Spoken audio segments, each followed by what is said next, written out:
Welcome in to the best in paranormal programming. This is Darkness Radio. I'm your host, Tim Dennis. So I got to tell you, folks, when I was getting ready to book this week and this week's shows, I was online and looking around and just doing my normal surfing of social media. And I saw today's guest online, and he's got this wonderful idea for paranormal events. And I've always been a little jealous, and always secretly, between you, me, and the fence post, I've always wanted to be a part of these events. I'm not going to lie. I kind of looked upon them jealously. And I saw that he said that he was looking to expand and do one of these events in Minnesota. And I was like, you're kidding me. So he said he was looking to be on different podcasts to promote them. So in my own mind, I said, you know what? I got to have him on, and I got to have him promote this event here. That's just one of the reasons I wanted to have him on. There's other reasons to have him on. Myself and this guest have so much in common, it's crazy. So I wanted to get him on so we could talk about a lot of the things that we have in common. Hey, it's a selfish thing. I got to do things for me every once in a while on this show, people. I mean, I serve you, but, you know, I got to do things for me every once in a while. So let me tell you who we have on today. We have on Tim Maile. And in January of 2008, Tim helped found Fox City's paranormal team. And he cannot believe how far that they've come as a group. And they've come quite a ways. This journey all started when Tim bought a home in Oshkosh, Wisconsin, back in October of 2006. Things just started from there. Within weeks, he was experiencing footsteps, voices, and shadows. We'll talk to him about what he discovered there. In the last 15 plus years, some amazing things have happened, and Tim has had the good fortune to meet many great people in this field. It was on an invite to the 2009 Ohio Paranormal Convention that provided Tim with the confidence that he and his team were doing a good thing. He listened and learned from some of the most respected people in the field that weekend and came home with a sense of purpose. Through that one weekend, so many doors opened up for Tim and the team. Now, this field has been quite good to Tim, and he's expanded Fox City's Paranormal and expanded himself into many different forums. He's expanded it into television, into Sci-Fi's Paranormal Witness, the episode The Innocent. He published books. There's the book out there, The Endless Road. And Tim formed a very special bond with his pooch named Murray. We're going to talk about Murray today and how Murray has inspired Tim to start a foundation called Pawtographs for Pooches. And this organization, and this is the organization that I'm really wanting to tell you guys about, because as you know, here on the show, we do stuff with Ziggy and with Talia. We have this little psychic experiment we do, and I don't know if Tim's familiar with it, but we have our psychic pooches pick NFL picks every week during the NFL season. And a little psychic experiment to see if dogs are really psychic. And it's of course, Beer City Bruisers dogs that we use during the season, but we're passionate about our pooches as well. And in Tim's passion for Murray, he started this foundation, and we'll tell you about Murray and what's gone on with Murray and why Murray inspired this foundation called Pawtographs for Pooches. And what exactly Pawtographs for Pooches does, and why so many people in the paranormal have gotten behind Pawtographs for Pooches, because it really is this groundswell of support. And I almost get a little choked up talking about it. I'm going to stop talking. I'm going to bring in our guest today, Tim Maile. Brother, thank you for coming on the program today. I greatly appreciate you agreeing to be on Darkness Radio. Oh man, don't even go there. I am so excited to be on here with you. First and foremost, May 18th at the Palmer House, you have an open invite. You want to be a part of that event, you're on board. I'm there. I'm there. You can take it. We're good to go, and we'll set that all up. I would love to have you be a part of it. And I was listening to that introduction, and over time, you kind of hear these things about yourself, and then people talk about Murray, and every time they talk about Murray in a glowing fashion, I get choked up. And I'm sure we'll get into that and why. Yes. I just want to thank you so much for that introduction, and and just all the nice things he said about my boy there. Like I said, really excited to be on the show and ready to go. Well, we'll start at the beginning. We'll work our way there, and we're going to talk a lot about Pawtographs for Pooches, because I'm dead serious, Tim, when I say this. I have Pooches in my own life. I unfortunately don't have any more, although I'll tell you, just selfishly, I have chipmunks now. But it's not quite the same. They're wild. They sleep during the winter. But it's only because there is that heartbreak there when you lose that lifetime companion. And I know you know about that. Although you do have a current companion at home. I do. I got a couple of them now. Yeah. So, but that companion of Murray has inspired you to do great things, which is really cool. And we're going to talk again at length, ad nauseum, in the second half of the program. I think we're probably going to take the entire second half of the program to talk about Pawtographs for Pooches, because it is that big, and it's gotten that big. I know you've dedicated a lot of it to the Michigan area. But when you said you were talking about expanding, I went, oh, this could be huge, man. When I told Bruiser about it, he's like, is he coming to North Carolina? Because I think he wants to actually bring Ziggy and Talia out to the event. So it's one of those things that, honestly, man, if you ran it in all 50 states, I can't see how people wouldn't be inspired. I would love to do something like that at some point. There's a lot of costs that go into it. Absolutely. That is involved, and just got to make sure it makes sense financially for myself. Yeah. To be able to do that. I am in talks to take it out to the Oregon and Washington area this year. Mm-hmm. So that's exciting for me. We do a lot of Michigan events. For some reason, they love having me out there, and as long as they keep inviting me, I'll come back. And our biggest event of the year is always in Michigan, and it has been for a few years now. I always say that the Michigan paranormal community kind of put their arms around Pawtographs, and they wouldn't let it fail. Yeah. So I'm very loyal to that state, very loyal to those people. For those that don't know, I'm from Wisconsin, and for some reason, Wisconsin events don't do the best, but we make up for it when we go to Michigan. But yeah, it's a Midwest thing. We've gone out to the Hinsdale House a few times. We're going out again this year. Mm-hmm. So we do get to places where people have heard the story, mm-hmm. have heard Murray's story, and wherever that story resonates, we'll go and we'll try to raise money for a local shelter. That sounds amazing. And again, you just mentioned it. You're raising money for shelters, for animal shelters, which in all of the noble causes, that's probably the most noble of them all. There's so many animals that are left behind. And again, we'll get to that here in just a bit. But man, to do that in memory of Murray, that's such a special thing. Let's start at the beginning with you, Tim.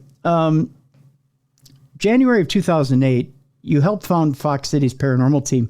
What inspires you to get behind a paranormal team? I know in 2008, that's really about as hot as the paranormal gets at that time.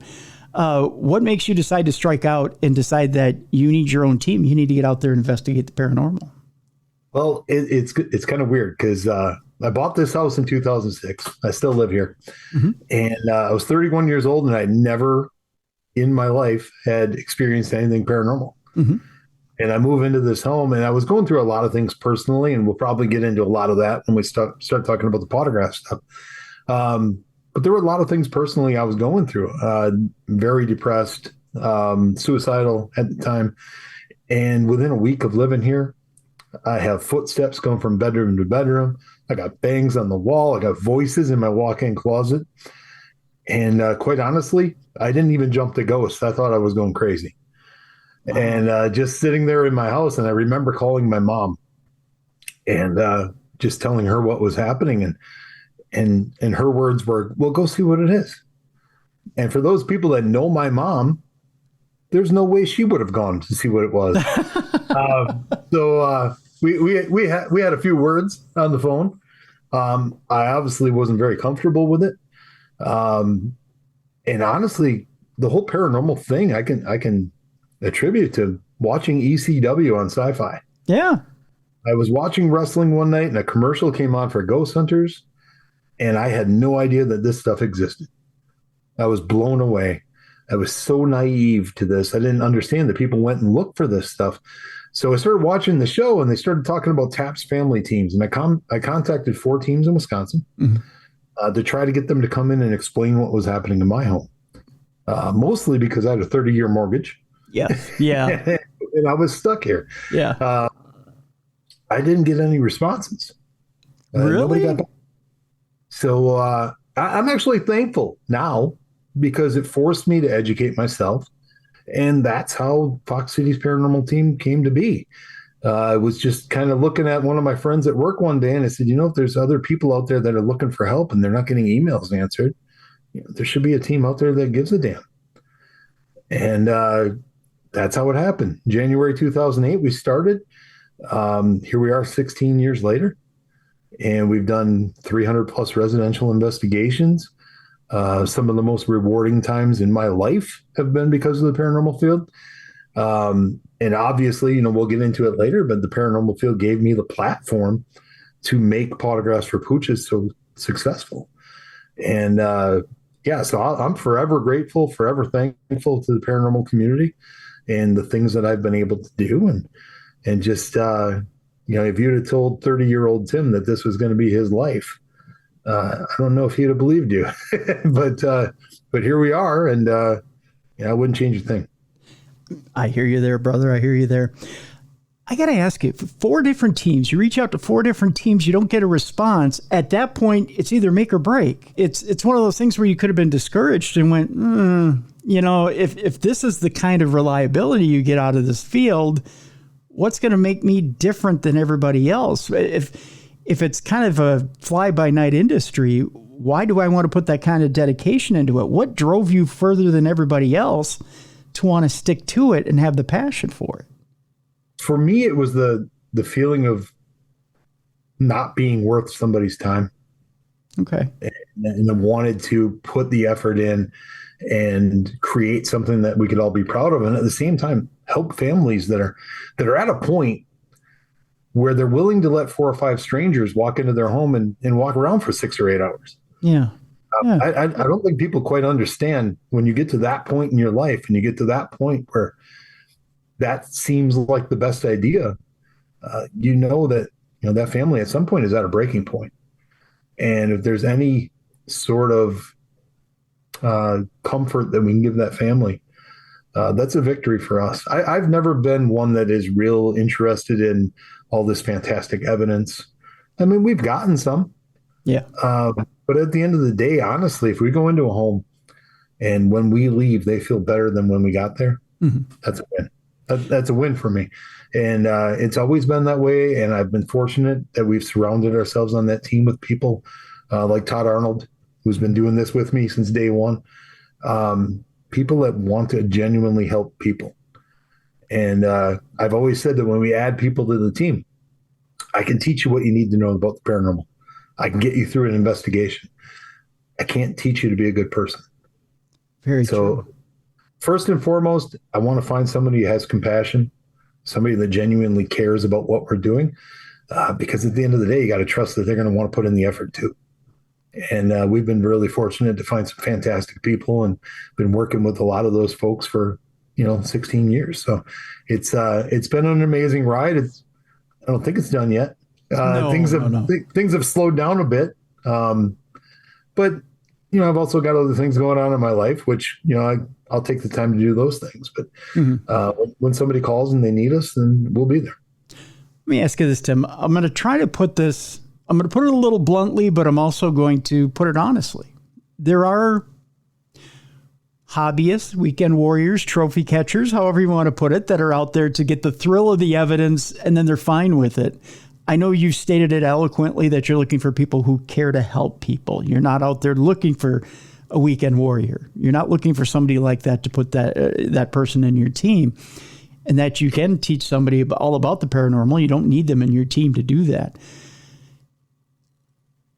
That doesn't necessarily bother you, though, does it? That somebody like that would be in your sphere of influence or anything like that when it comes to an event or anything like that. It's just that you just don't want them involved when it comes to a serious haunting. Is that what I'm catching there? I think if you're in this to experience things and you're in this, I don't want to say for the thrill because that makes it sound negative. But if you have no interest in doing residential cases, that's fine. Mm-hmm. I have no issue with that. Go have fun, do what you want to do, experience these things, travel around the country. I got a lot of friends that are on TV. I have no issue with that. Mm-hmm. But when it comes to doing a residential case, there is a certain amount of professionalism and a certain amount of seriousness that you need to have. And if that's not your thing, then it's not your thing. It used to bother me a lot, but I think I've grown a little. Yeah. And I've gotten to the point where it's like, you know what, we're all in this for different reasons. Right. Some people just want to experience the history of these buildings. Mm-hmm. And I got to be honest with you, I love that part of it too. Yeah. Some people want to go and experience and have fun with their friends.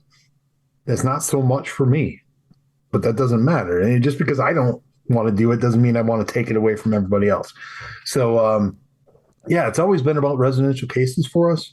We've done a few fun things, here and there, but I've gotten to meet so many fantastic people mm-hmm. within the field, mm-hmm. and we all come from different walks of lives, and we all have different interests, and we all do this for a different reason. So at some point, you just kind of, you give your friends a hug, and you just know that if you need them, you can count on them. Right. That's the best part of the network of friends that I've made in this field. There's not a situation that I'm going to run into that I can't get help for. Yeah, very much so. It's very empowering. You feel like you can take on anything, and not just me. And I also got to be humble enough to know that I can't fix everything. But I know the people that can. I know the people that might be able to, because there's no guarantees in this field. Right. But I know the people that can help if I need it. I think if you put the client first, mm-hmm. I think you get more results. It took me a long time to understand that we can also help the spirit. Mm-hmm. And when that light bulb went off, that was a little embarrassing. I was like, wait a minute, we've been so interested in the client here, but we can also help that spirit. And that's just as important. When did that light go on for you to help helping the spirit specifically? Because it is a little tough to get into that mindset, especially when you're first starting out in the field. I mean, keep in mind, it's always the client first, but the idea that there are different ways to help that spirit as well, and that there is compromise there amongst all parties. It really happened between years 2 and 4. We worked on a case for 2 years that eventually ended up on Paranormal Witness, which you spoke about in the mm-hmm. intro. It was towards the end of the investigation that I finally got it, where it was like, okay, we're helping this spirit too. And that's a fantastic thing. That's a wonderful thing. We're able to help the client and the spirit, and had a great resolution to that case. And just so happened to end up on Paranormal Witness. But 2 years into doing this, I got the ultimate case. And if I'm being honest with you, for about 6 months after that, I'm chasing that case again until I looked in the mirror and went, you know what? Every case is just as important to the family we're helping. But I'm human, so that stuff happens. But that first case, though, I mean, it probably between years 3 and 4, if I'm being honest. Okay. Finally clicked where I was like, wait a minute, I think we have an impact here on the spiritual side too. Does that then change the way you investigate completely, or does that just influence the way you change or influence the way you investigate, and how so? We were very, I don't know if interrogate is the word, because I don't think we were ever to that point where mm-hmm. we were, trying to provoke anything. But once you make that realization that you can help the spirit too, I think it turns more into a conversation between you and the spirit. Not so much answer this question for me, make this noise for me, do these things for me. And I've gotten to the point now where I'll go into a home, and one of the first conversations we'll have during the investigation is, we're here to talk to you. We're here to help you. We're here to understand you. We're not here to treat you like a circus animal. And that seems to get us a lot of cooperation. Okay. Just talking to them. And I always tell the team, these are people that had families, they had jobs, they had hopes and dreams. And there's no reason to think that all of that goes away, once you're on the other side, or wherever that is, or whatever your belief is, where people go after death. And, I didn't intend on getting so deep during this interview, but that's okay. But it really, it changed. You'll hear me say it in the second half about Murray, but the paranormal and Murray changed me as a person in a way that I can never repay. I am a much better person today than I was, say, when I was 25, and all I cared about was going to the bar and playing softball, and what are we doing on the weekend? That type of thing. It made me care about something other than myself, and in some respects, probably saved me from being me, if I'm being honest. But see, they're both good lives in different ways. I mean, being 25, playing softball, having a beer, going out with friends is a good life for a young person. Yeah. What you're doing now is a good life in the age that you're at now. Yeah, I enjoy it. I still enjoy it. The Pawtographs stuff, I got a real hard time taking compliments. You'll learn. We'll get into that in the second half, and I'll explain why. But yeah, the paranormal field and the investigations and the clients and the people that I've met, the people on the team, just genuinely really good people. I've gotten questions on podcasts before, if you could investigate with anybody in the field, and I am so vanilla and so boring, but the answer is my team. I chose those people for a reason. Who would you rather investigate with? I put Todd Arnold up against anybody in this field as an investigator, and nobody knows who he is. They should, but they don't. And he's a wonderful person, first and foremost, and a fantastic investigator. But that just means that you found the perfect match for you to go out and do this thing with. And let's face it, when you strip away the veneer, when you strip away the flash and the brilliance and all the trappings and all that other stuff, we're all just people. So it doesn't really matter. I mean, when it comes down to it, it's nice to kind of work with people in different styles and things like that and get to know people as people. But it doesn't really matter if you work with somebody off of TV. I mean, especially since you know people off of TV, I know people off of TV. I like to get to know people as people.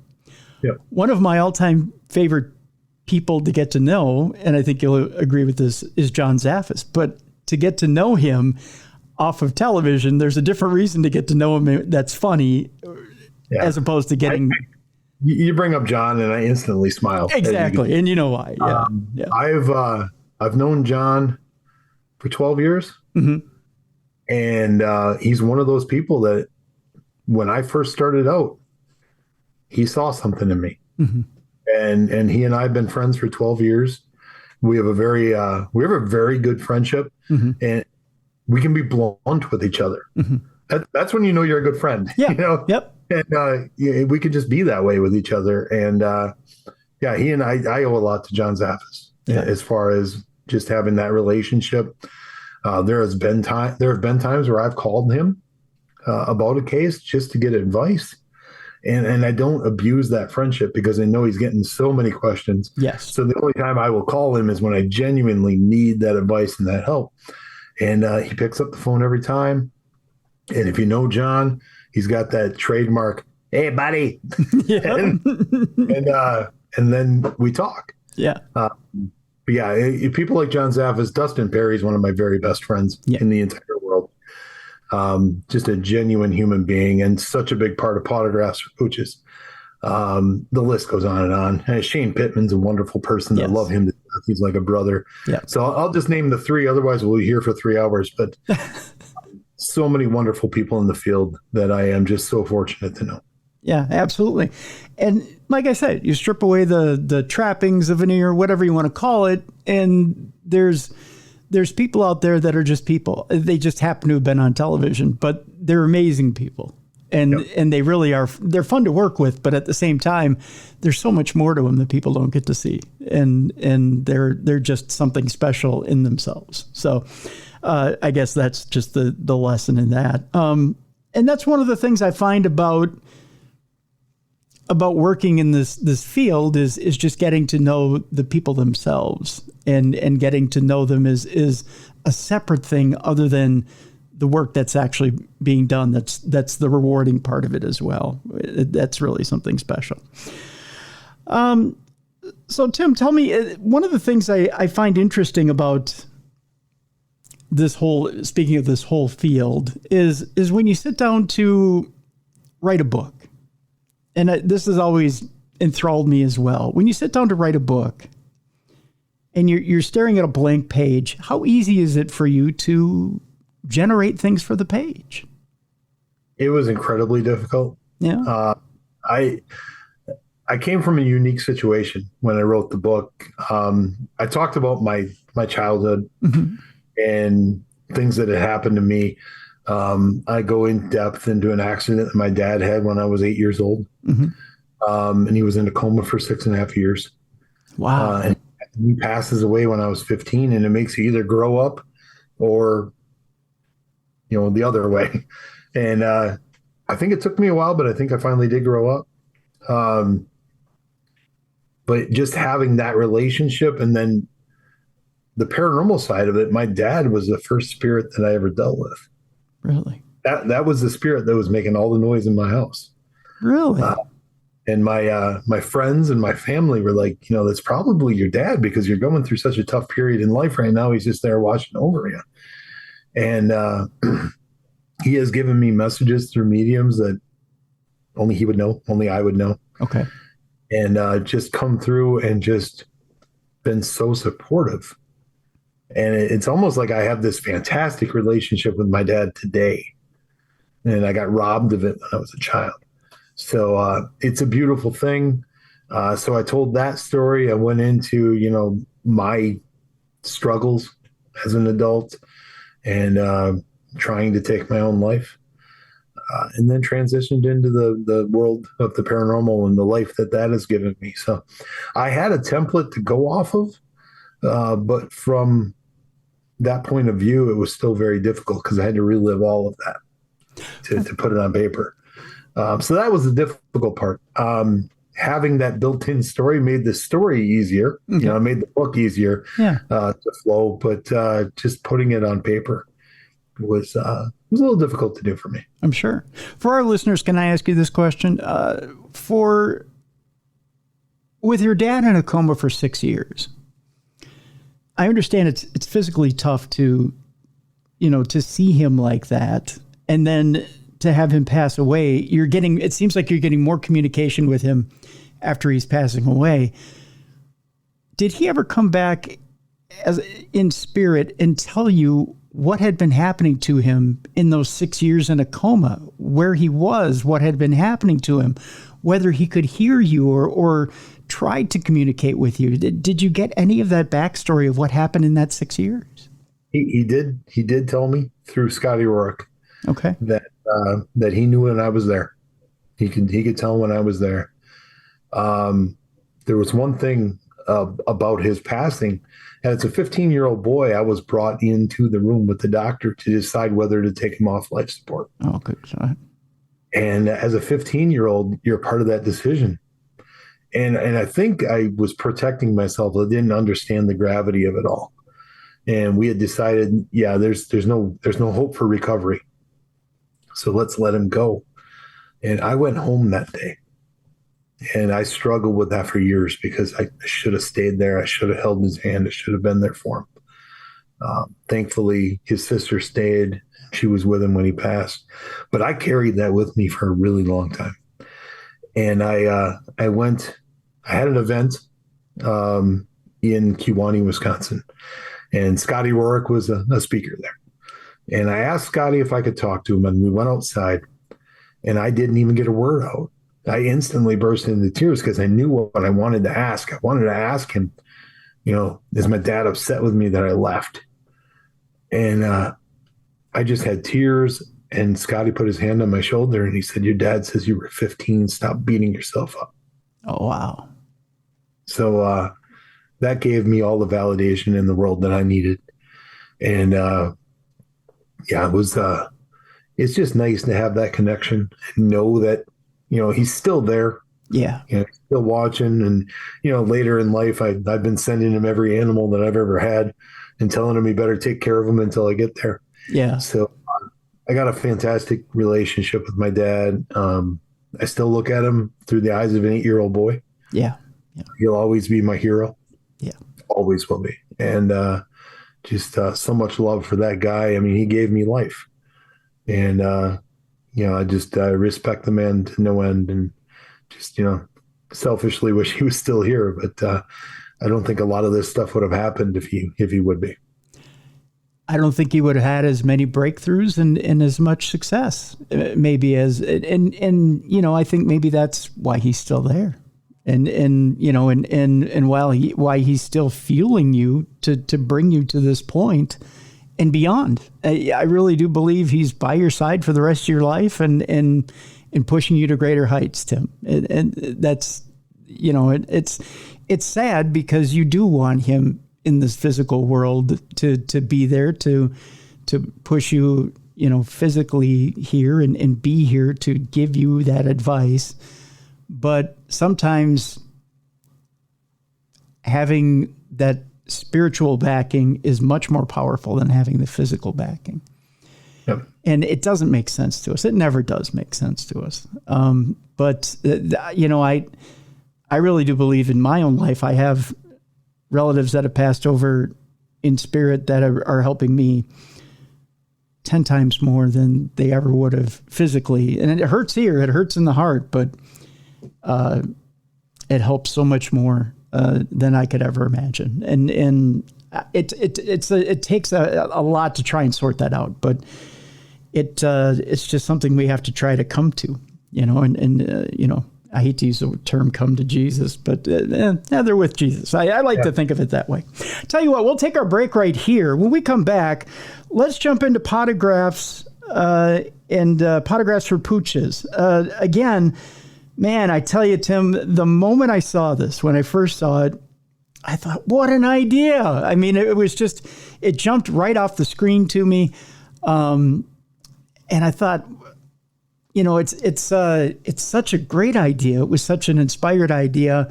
I think back to my own dogs I've had in my life and thought, we've always, here on this show, we've always believed in giving back. And we've given back at times with charity auctions at the events that we did in the past. And we've given back to animal shelters with those events, with those charity auctions at events. But never thought about dedicating it to animal shelters or dedicating an event to animal shelters. I thought that's brilliant. That's absolutely brilliant. So I want to get this story and I want to talk about Murray in specific and how Murray was the crux, was the focal point behind Pawtographs for Pooches. So when we come back, more with Tim Maile, our guest, and the co-founder of Fox City's Paranormal team, and let's call it the founder, the be-all, end-all of Pawtographs for Pooches, which is expanding. And we're going to talk about that as well when we come back here on the Best in Paranormal Podcasting. This is Darkness Radio.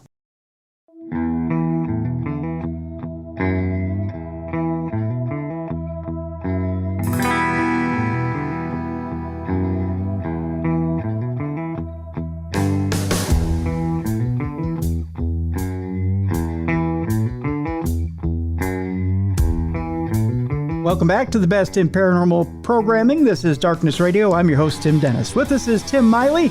He is the co-founder of Fox City's Paranormal team and the founder, organizer of Pawtographs for Pooches, which runs regular events in the Michigan area and is looking to expand. We'll be expanding to maybe a city near you. Hey, I'm putting it out there in the universe, Tim. I can't help it. I'm just saying, going all 50 states, we'll be in a city near you soon. There, I've done it. I put it out in the universe. You can't stop me. You can only hope to contain me, Tim. How do you like that? I appreciate it. Thank you. Now it's got to go. You can't help it. It's got to go. So we're going to get a little dark before we hit the light. That's how I'm going to put it. Let's explain to people, and you've hinted towards it in the beginning of the program, that there was a darker period in your life that inspired Pawtographs for Pooches. And it had happened after you'd moved into your house. I'll let you take it from there. Tell people what exactly had happened. You were depressed and some things had happened, correct? I'd been in a relationship. Okay. And I bought the home for myself and my fiance. And a few days after buying the home, I came home to a Dear Tim letter. Not good. Probably the best thing that could have ever happened to me, if I'm being honest. Okay. But at the time, I thought life was done. I was crushed. But so I had this home and I was here by myself. And I'd always wanted a dog. Up until then, I'd had apartments, I'd had condos, I'd had duplexes, and just couldn't have a dog. So the first order of business was finding a dog. And I wanted a yellow lab. And I looked on petfinder.com and I found a yellow lab pit bull mix, ironically by the name of Striker at the time. And the photo of him was so pitiful. He was in the arms of this shelter worker. He was a 6-month-old puppy that had been rescued from the home he was in because he was beaten horribly. And the person that had him before me had tried to tear his tail off. Oh. So for Murray's entire life, he couldn't wag his tail. Most gentle dog I'd ever met. I called the shelter and I asked them, I was like, I'm really interested in Striker. I'd like to come and see him. And they didn't want to let me come and see him because I was a man and the person that had done this to him was a man. Oh, no. And in their words, he didn't like men. But I persisted. I famously said, I'm not no normal man, or I'm not a normal man, or whatever. I don't think I used a double negative at the time. But they finally agreed to let me come and visit. And they sat me in a small room and they opened up a door and there was just kennels as far as you could see. And the worker walked about halfway down and he opened up the kennel. And this little puppy came walking out and he went the wrong way. And if anybody ever met Murray, that was Murray. He never did anything right the first time. So they turned him around and by now I was on one knee. And this little puppy that was not supposed to want anything to do with me came running to me and jumped into my arms. Oh. And I'm going to try not to lose it. Okay. Hey, if you lose it, you lose it. It's okay. It was like we had known each other forever. Mm-hmm. I knew he was the one. And they let me go outside and play with him. And I think I was out there with him for like an hour. When it was time to leave, I couldn't take him with me. They had to go through the application process and all that. Mm-hmm. I remember the scene as I was leaving. I looked back and he was still out in the outdoor play area. And he had his front paws up against the fence and he was giving me this look like, where are you going? No. What did I do? And I cried the whole way home. It was about a week and a half later. They made me wait forever. And finally got the call that I could come and get him and that I had been approved. And went to get him and he was so excited. We got into the car and I cried the whole way home again. And this time it was happy tears. Got him home and we walked in. And from the moment he walked in the house, he was following the things that I was hearing in the home. Really? From the moment we walked in, he watched somebody walk up the stairs and turned his head and watched him go up the landing and up the second set of stairs. And for the first time in a month, I didn't feel crazy. There was another living being that had seen what I was hearing. And we just connected on such a level. And it was probably, I want to say about a month and a half, 2 months into having Murray, that the depression got the best of me. And I sat in my bathroom with the largest knife I had in my house, which, by the way, I threw away last week, finally. Good. I sat in there and I went through every friend and every family member and came up with this bogus reason why life would be better for them if I wasn't here. And through the tears and through the pain and just being in that state of mind, there's not a rational thought in your head at that point. And I felt something on my arm, and I looked down, and it was Murray. He had rested his head on my arm. And I crumpled to the floor. I put the knife down, and I held him and cried for I don't know how long. If he had not been there that night, I wouldn't be here today. Wow. I am convinced. And from that moment on, we weren't owner and dog. We were father and son. Mm-hmm. There was nothing I wouldn't have done for that dog. Yeah. Every day I would lift up his ear and I would thank him. Because everything I have accomplished and experienced since that day in 2007 is because he walked into that room. And I 100% believe that in my heart. I started getting more attention in the paranormal field about 2012, 2013. Mm-hmm. And I was starting to get opportunities to go and speak at conventions, and I didn't have anything for my table. So I had a conversation with my ex-wife, and I said, we should do something to use that table for good. I want to do something that will create a legacy for Murray. And people will know just how important he was to me and how important he's going to be to all these other animals. So we took photos of Murray and I. We had a stamp made of his paw, which I just so happen to still have here. Oh, that's cool. And I would sign the photos, sell them for $10, and Murray would Pawtograph them with the stamp. And the first event I did, we raised $10, and it was humbling. But eventually we raised $100 at an event, and then $200 at an event. And then I did an event in Petoskey, Michigan called Little Traverse Bay Parafest. And the promoters, John and Jackie Cassidy, got behind Pawtographs and advertised it and let people know, hey, he's going to be here at this event. Let's support the shelter. And at that event, we raised, I want to say, a little over $200. Okay. And it just kept growing and growing and growing. And eventually John came to me and he said, let's do an exclusive event where all of the sales from, the investigation and the lectures, they go to the shelter. And at first I thought, John, you're crazy because nobody's going to come and see you and I. I was wrong. And we raised $741 that day. And I was on top of the world. And then it just kept growing and growing. And then right before COVID hit, the weekend before they shut everything down, mm-hmm. we raised $13,000 at an event in Michigan. Wow. And it'll be 11 years in April. In 11 years since we started this, we raised $119,000 for shelters around the country. I didn't have any expectations in the beginning, but I have been able to share Murray's story with so many people. And that's why I was so excited to come on this show as a personal, selfish moment, is I knew that I would be able to reach a whole new audience. And thank you for that. I appreciate it. Thank you. But Murray was special not just to me, but now to everybody that hears his story. Folks hear me tell Murray's story, and then they'll come up to me at my table and they'll tell me about their pet that saved them. Mm-hmm. I had an elderly lady that came up to my table at an event in Michigan, and she was crying, and she had her 4 adult children with her. And she said, when my daughter passed away, I got her cat, and it was my only connection to her. And now the cat is gone. Uh-huh. She said that it's so heartbreaking. I just got up and I hugged that lady because I could feel, the pain that she was going through.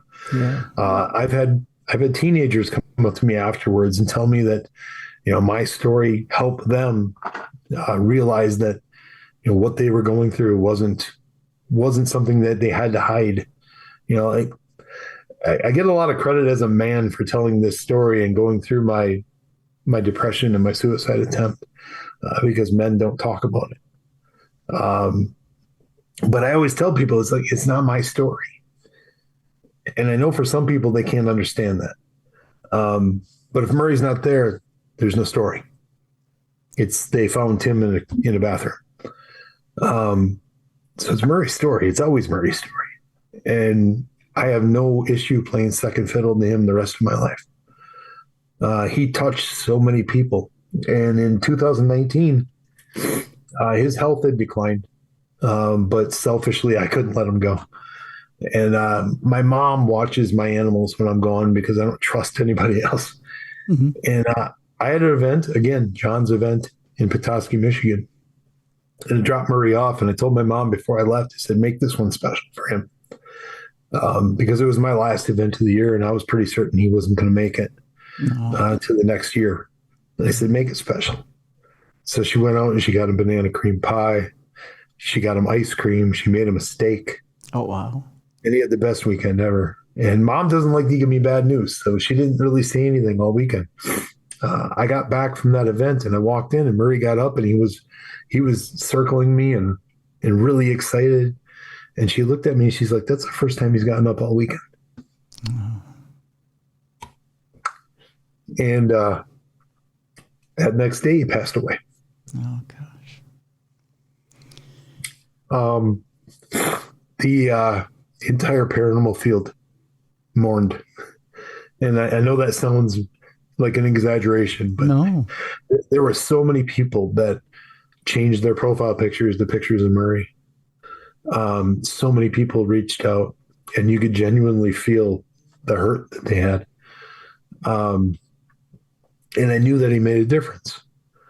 So much so that I went to an event in Dundee, Michigan in November, and nobody knew I was going. I just needed to be around my friends. So I booked myself a flight and I flew in Saturday morning. And I got there and they had a memorial wall. And it was the same year that Rosemary Ellen Guiley passed away. Yep. Yep. And there was a photo of Rosemary Ellen Guiley and a photo of Murray. Oh, wow. And that's when you know that you made a difference and people were hurting. And that gesture meant the world to me. And, you know, we got to push forward. And I promised him when I was taking him into the vet that day. Apologize. No, don't apologize. Not at all. When I was taking him into the vet that day, I was carrying him, and I just looked at him and said, "You got to let me know that Grandpa's got you. Mm-hmm. Got to let me know. Yep. Otherwise, I'm coming to look for you." And that sounds just as morbid as I mean it. No. And that was the roughest day of my life. And I woke up the next morning to 5 messages from mediums. And every message started with the same sentence. Murray says his dad needs to know he's okay. So he held up his end of the bargain. So here I am, crying on a national radio show. So we push forward. We've been doing this now, like I said, for almost 11 years. Everything I do is for that kid. That's my dude. And there was a time last August where I thought about walking away. And I had actually even had discussions with the people at Michigan Paracon that, you know, to let me come in next year and do a lecture and say goodbye. Because the stress of it all had really gotten to me. And then this special lady walks into my life. And after knowing her for like 2 months, it was undeniable. And she looked at me and she said, if you had somebody to take some of the stress away and help you on this journey, would you keep going? So Pawtographs is pushing forward. We're trying to expand, and that's all because of Lauren. And a lot of people connect the dots and they say, you know what, Murray made that happen. Yeah. I believe he did. So, yeah, there's a lot to be thankful for. There's a lot to look forward to. But then at the end of the day, it's all about that dude and what he did for me that day and what he continues to do for me. And every time I get to tell his story, I'm thankful. And, you know, Pawtographs, like I said, we're doing that event in Ann Arbor, Michigan. That's our biggest event of the year. Mm-hmm. We're coming to Minnesota next year. We're going to Hinsdale, back to Michigan Paracon, and then I'm hoping that we do something out west. But I'm open to anything if it makes sense for us. Right. You know, we got to make sure that, you know, it's going to be worth our time, not in a financial sense. Well, now it Well, should, at least for the animals, it's got to make sense too. Yeah, I at least got to break even, you know. Yeah. Well, yeah. That's always the goal, and whatever we make, you know, above that is gravy, as us Midwestern people say. But yeah, I'm very much open to the idea of expanding and just making this thing what it needs to be. And at the end of the day, I wish everybody knew Murray's story, and hopefully we'll get there some point. But it's been a heck of a ride. And I said earlier in the show that, you know, if you'd have told 30-year-old me that this is what I'd be doing, I would have thought you were crazy. But I wouldn't give any of this up for the world. I really wouldn't. And you shouldn't. And you know what? You had asked on social media. When you said when you and Lauren had come together and you're trying to come up with a new name. I know you were voting on a new name. Did you come up with a new name yet?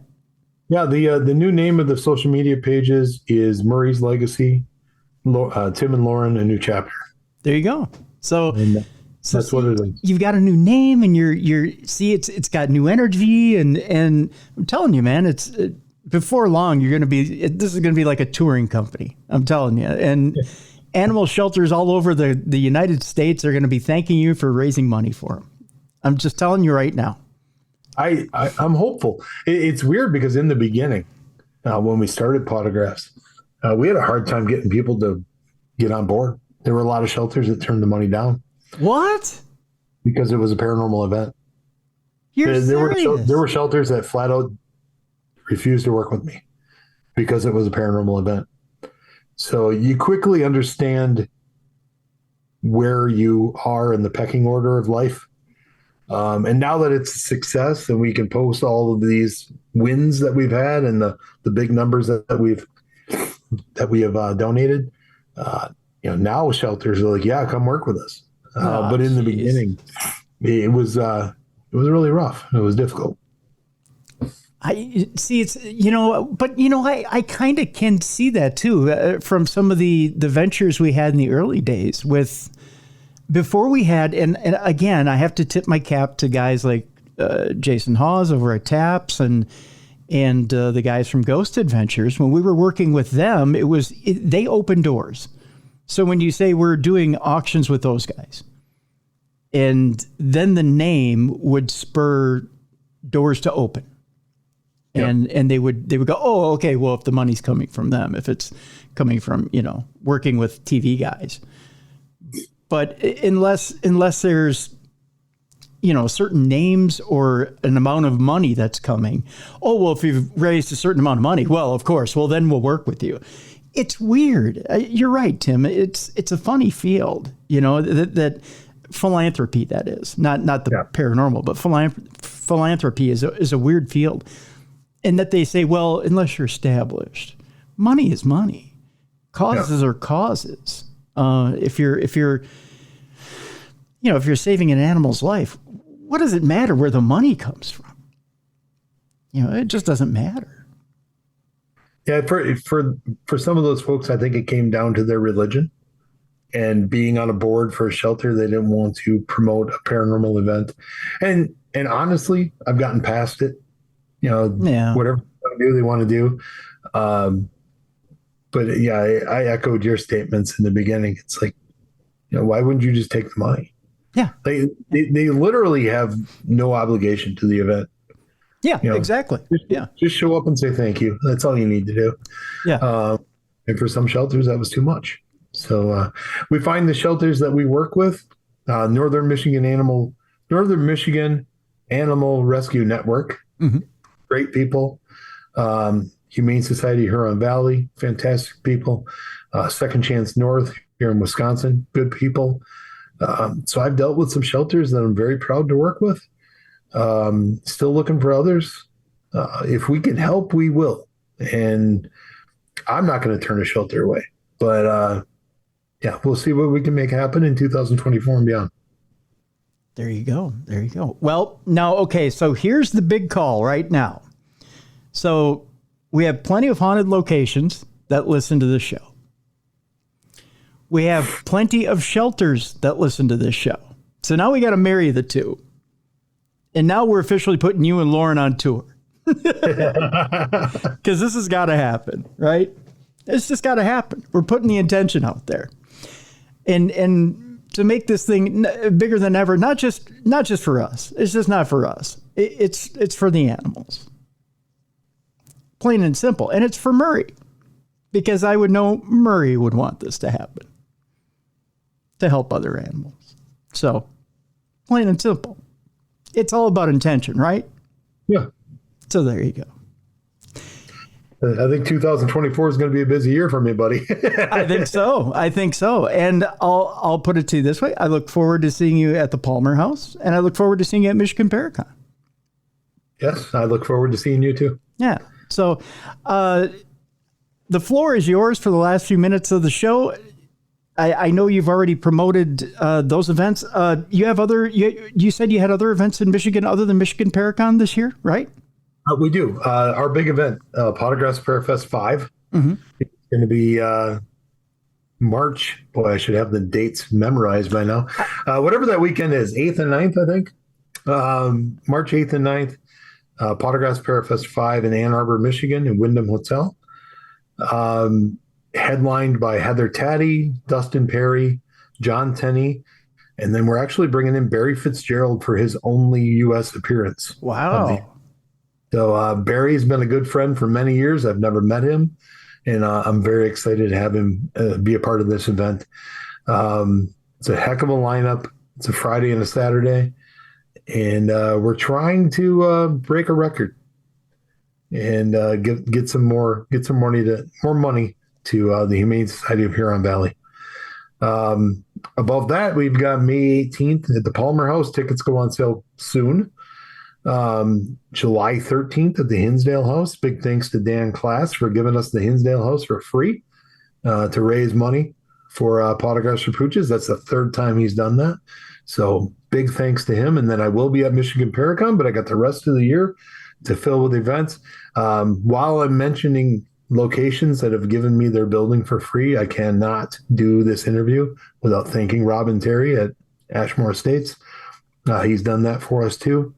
Robin has become a very, very good friend and has a big heart and wants to help Pawtographs in any way that he can. So, like I said, when I got into this field, I was surrounded by the right people. I started Pawtographs, and I continue to be surrounded by the right people. And, she's probably going to kill me for saying this, but here I am surrounded by all these great people. And then Lauren walks into my life and everything makes sense. So, if she's watching, I'm sorry that I embarrassed you, but she's a fantastic human being. I love her to death, and she's been a fantastic partner. And we're going to push forward Murray's legacy, Tim and Lauren, a new chapter. There you go. Oh, Old Mill Parafest too, November 11. Oh no, that was 2023. I'm sorry, I'm looking at the wrong deal here. But yeah, you did that in November in 2023. Are you doing Old Mill Parafest in November of 2024? I hope so. Okay. I don't think they have a lineup yet. Okay. So whenever they get that lineup set, I hope I'm a part of it. But yeah, Tim Ryan and his team there, they've been fantastic to me and given me those opportunities. And I'm glad you brought that up because Tim was the first one that our first Pawtographs Parafest, even though we didn't call it that, was at the Old Mill in Dundee. And just like I said, Michigan is just so good to me. They put their arms around it and they were like, this isn't going to fail. So if I ever need to re-energize or recharge, I go back to Michigan and they make it happen.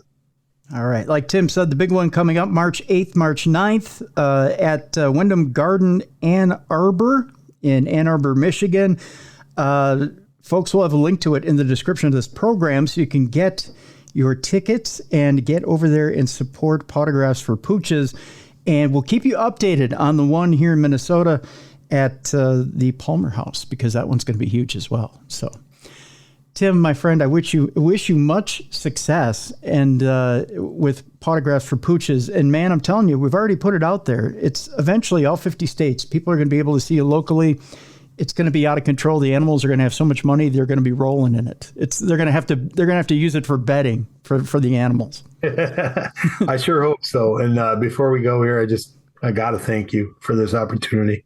Absolutely. You reached out to me and gave me this platform, and I'm very thankful. So thank you for having me on. And I think we had some fun too. So that worked out. Absolutely. We had a lot of fun. We had fun talking before the show. And again, I want to thank you, my friend, for the work that you and Lauren are doing.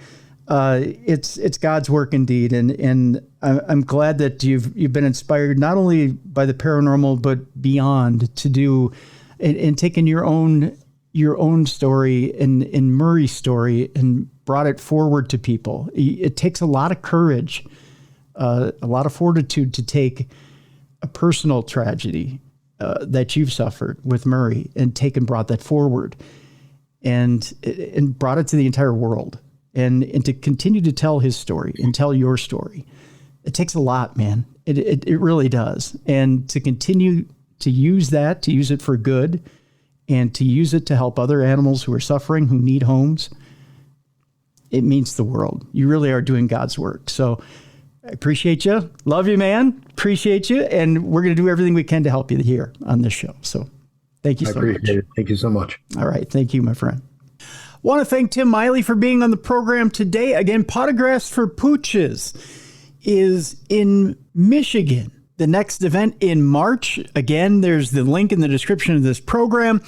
I encourage you all to go to that event, support that event, and help animals in that area, in that animal shelter. I can't tell you how much good work both Tim and Lauren are doing for animals and animal shelters and rescues. Again, I stress there's a reason I want to get involved with Tim and Lauren and the good work they do. We've helped animal shelters here on this show in the past, and it's something I'd like to get back to doing. It's just such a good cause and a cause that's close to my heart as well. And a reason I wanted to help Tim out and help just by getting him on the show and help feature his cause.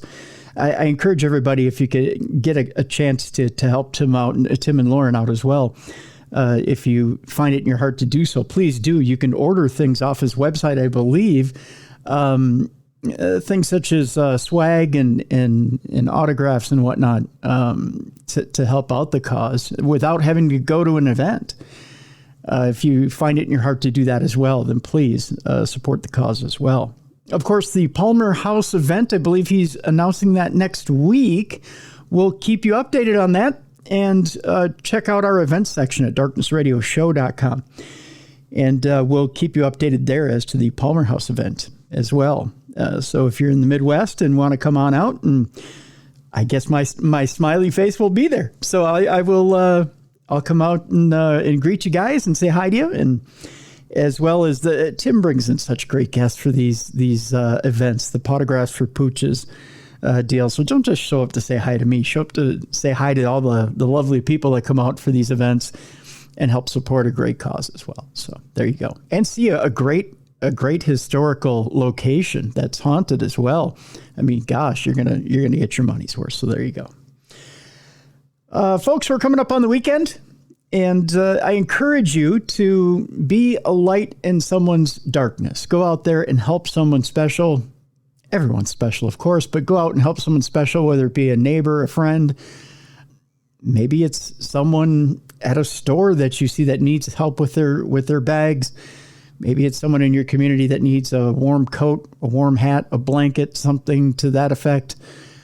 Just someone who needs a kindness. You know, we're in the cold winter months, and a lot of us are struggling at this time in life. Someone who needs that special tenderness, that warmth, just reach out and help somebody this weekend. Do it as a favor to your buddies here at Darkness Radio. We'd greatly appreciate it. So thank you for that. Also want to thank you for continuing to listen to the show. We appreciate you more than you know. Thank you so much. I want to thank our sponsor for this week, Microdose Gummies. Go to microdose.com and use that code word darkness, get 30% off your order. We appreciate Microdose for sponsoring the program this week as well. And one other thing, if you could do us this favor, we'd greatly appreciate it as well. If you would if you enjoy the show, if you enjoy what you're listening to, if you enjoy what you're hearing, if you're getting a laugh out of it, if you're learning something new and different, go to wherever you listen to the show, whether it be Apple Podcasts, Spotify, wherever you're hearing the show. Give us a 5-star review and put in a nice review for the show. Lately, and I don't know why this is, but it seems like people are getting their kicks out of giving the show a negative review, and I don't think these people are actually listening to the show. I think they're just doing it to want to drag down the show for what it is and what it's worth. People that don't necessarily listen to the show and people that don't necessarily want to share our positive vibe, we'll put it that way. I have nothing against them.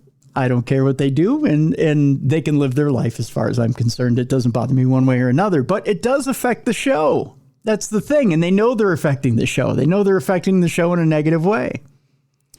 It's kind of a common trend to give negative reviews to things that you just don't want to see do well, and what happens is if we get enough negative reviews on the show, it eventually affects our distribution and how the show is distributed and promoted by these different services.